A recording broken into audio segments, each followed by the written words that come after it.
Jai Hind friends, welcome to my YouTube channel Mr. Solution First. Today we discuss about the mathematics of class 12th NCERT.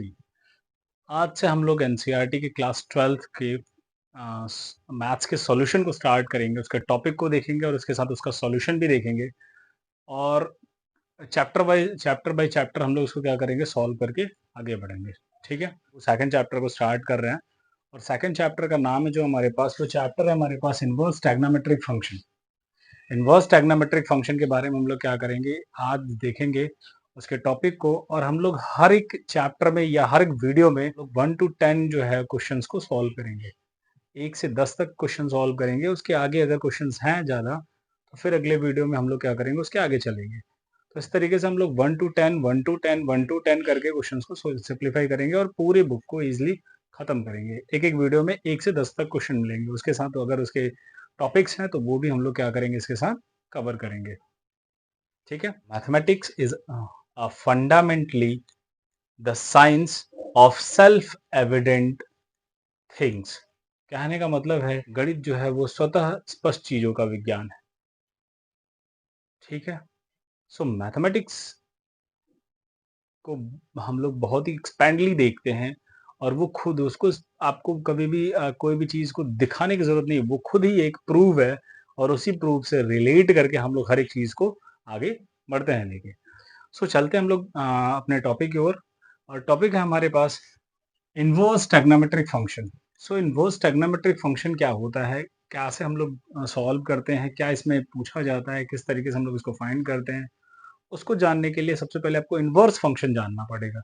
So inverse function अपने class 12 में पढ़ा हुआ है, या आप अगर first chapter पढ़ोगे तो उसमें भी आपको मिल जाएगा inverse function. If f from x to y be a function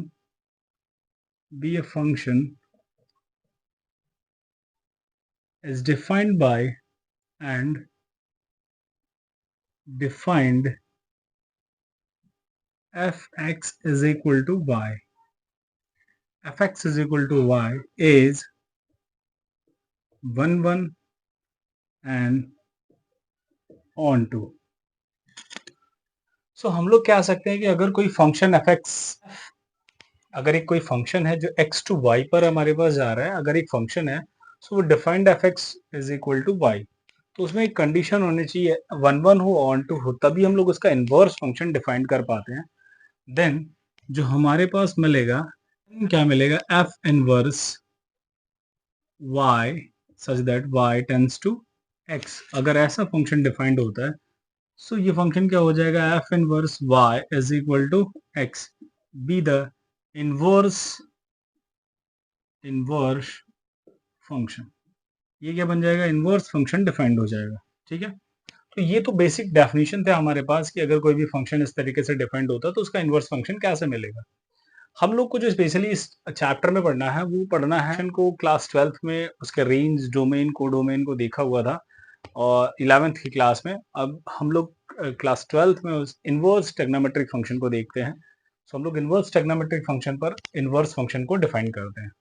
सो इसके लिए जो बेसिक कंसेप्ट है हमारे पास वो ये है, जो फॉर्मूला है ये कह सकते हो आप कि आपको उसका जो इनवर्स फंक्शन है उनका डोमेन और रेंज पता होना चाहिए।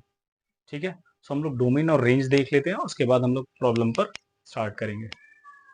सो हमारे पास फंक्शन है, ये फंक्शंस हैं, ये डोमेन्स हैं एंड ये इसके रेंज है for the inverse trigonometric function. Inverse trigonometric functions के बारे में हम लोग बात कर रहे हैं। सो इसका फंक्शन होगा जो भी होगा उस फंक्शन को देखेंगे हम लोग, उसके डोमेन को देखेंगे एंड उसके रेंज को देखेंगे। So function domain and range हम लोग फाइंड करेंगे। सो अगर हम लोग देखें, अगर हम लोग फंक्शन को देखें साइन इनवर्स एक्स की बात करें, साइन इनवर्स एक्स अगर हमारे पास फंक्शन है तो उसके डोमेन जो मिलेंगे आपको, इनवर्स फंक्शन की बात कर रहे हैं -1 एंड 1, और रेंज जो मिलेगा हमें वो मिलेगा -π/2 टू π/2। सारी वैल्यू इसी के बीच में लाई करेगी इनवर्स फंक्शन की। एंड दूसरी वैल्यू आएगी हमारे पास cos इनवर्स एक्स, उसकी बात करें तो ये भी हमारे पास -1 से 1 के बीच में लाई करेगा, एंड ये जो इसकी वैल्यू आ जाएगी ये मिलेगी हमारे पास 0 से पाई।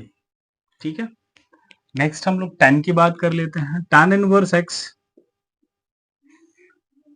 किसके इक्वल आ जाएगा हमारे पास, पूरा का पूरा r। हमारे पास अगर रेंज की बात करें तो ये मिल जाएगा -π/2 से π/2। ठीक है, अब इसके इनवर्स फंक्शन की बात करेंगे, मतलब इनके रेसिप्रोकल्स की बात करेंगे, और इनके रेसिप्रोकल्स में क्या मिलता है, जैसे साइन का हम लोग उल्टा देख लें तो क्या आ जाता है हमारे पास, कोसेक इनवर्स एक्स। सो कोसेक इनवर्स एक्स किसके इक्वल आ जाएगा, अगर इसके डोमेन और रेंज की मिलता है हमारे पास r minus 1 and 1, r -1 and 1 करेंगे तो रेंज जो होता है इसका वो मिल जाता है हमारे पास -π/2 से π/2, ये क्लोज ब्रैकेट होगा, π/2 से π/2 और -0, ये मिल जाता है हमारे पास कोसेक इनवर्स। ठीक है, अगला जाएगा हमारे पास सेक इनवर्स एक्स।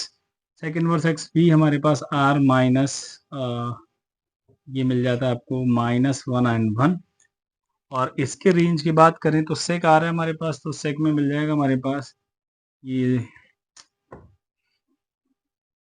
0 से π/2 माइनस, इसमें से हम लोग π/2 को क्या करेंगे, माइनस कर देंगे।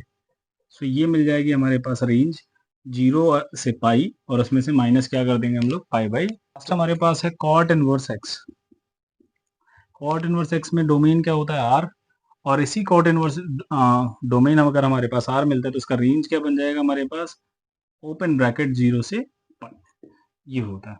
ठीक है, सो ये जो हमारे पास रेंज है ये इंपॉर्टेंट है, इन्हीं रेंज के थ्रू हम लोग क्या करेंगे, इनके प्रिंसिपल वैल्यूज को फाइंड करते हैं। जो इस आपका पहला एक्सरसाइज होगा इसमें इनवर्स ट्रिग्नोमेट्रिक फंक्शन का, उसमें हम लोग ये वैल्यू को क्या करते हैं, फाइंड करते हैं। ठीक है, नोट है हमारे पास, वो इम्पोर्टेंट नोट है जो हमें जानने हैं। जो इसमें फर्स्ट नोट है वो ये है कि if sine inverse x is not equal to sine x whole inverse, ये इक्वल जो होता है वो 1/sin x के होता है। सो ये वैल्यू कभी भी इसके इक्वल आप नहीं लिखेंगे, because that is a wrong thing. Okay, so ये याद रखिएगा आप लोग कि ये कभी भी इसके इक्वल नहीं होता है। एंड सेकंड पॉइंट है हमारे पास, branch is not mentioned, if the branch is not mentioned or given principal value। अगर आपके पास ब्रांच और मेंशन नहीं है, या आपके पास ब्रांच जो है उसका नहीं दिया हुआ है, तो आप क्या करोगे, वहां पर प्रिंसिपल वैल्यू को ही फाइंड करोगे, या दिया है या नहीं दिया। अगर नहीं मेंशन है तो आप क्या करोगे, वहां पे प्रिंसिपल वैल्यू ही दिखाओगे। ठीक है, दूसरा पॉइंट हमारे पास कि ब्रांच अगर मेंशन ना हो, ब्रांच अगर गिवन ना हो, तो उस केस में हम लोग क्या फाइंड करेंगे, is not given, branch is not given या नॉट मेंशन, तो हम लोग क्या फाइंड करेंगे, प्रिंसिपल वैल्यू। ठीक है, सो हम लोग को वहां पे प्रिंसिपल वैल्यू निकालनी है। एंड थर्ड पॉइंट जो है वो हमारे पास लाई कर रही है प्रिंसिपल, जो वैल्यू होनी चाहिए वो कहाँ क्या करनी चाहिए, लाई करनी चाहिए प्रिंसिपल ब्रांचेस में। अगर प्रिंसिपल ब्रांचेस के वैल्यू पर लाई कर रहा है तो यही वैल्यू जो होगी वो इनवर्स ट्रिग्नोमेट्रिक फंक्शन की वैल्यू हो जाएगी। रेंज के बीच में लाई करना चाहिए, रेंज वैल्यू लाई करनी चाहिए वो प्रिंसिपल ब्रांच के बीच में, तो इनवर्स ट्रिग्नोमेट्री फंक्शन हो जाएगा ये।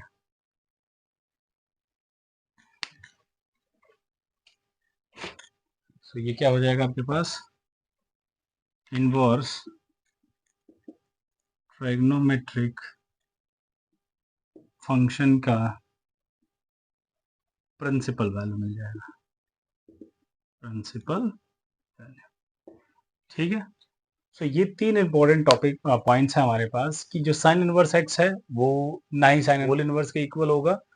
दूसरी वैल्यू है इसमें कि branch is not given principal value, अगर ब्रांच गिवन नहीं है तो जो वैल्यू दी होगी वही हमारे पास क्या होगी, प्रिंसिपल वैल्यू होगी और उसका जो हम लोग फाइंड करेंगे वो प्रिंसिपल वैल्यू होगा। एंड अगर रेंज जो है लाई करता है, रेंज वैल्यू जो है वो लाई करती है प्रिंसिपल ब्रांच के बीच में, तो जो इनवर्स ट्रिग्नोमेट्रिक फंक्शन का प्रिंसिपल वैल्यू होगा वो वही होगा। ठीक है, सो ये 3 पॉइंट है और ये तीनों पॉइंट यूज करते हैं हम लोग प्रॉब्लम को सॉल्व करने में। सो ये इंपॉर्टेंट टॉपिक्स थे जिन्हें हमें देखना था। अब हम लोग इस वीडियो में इसके एक्सरसाइज को सिंप्लीफाई करना स्टार्ट करेंगे। तो मिलते हैं नेक्स्ट वीडियो में। जय हिंद।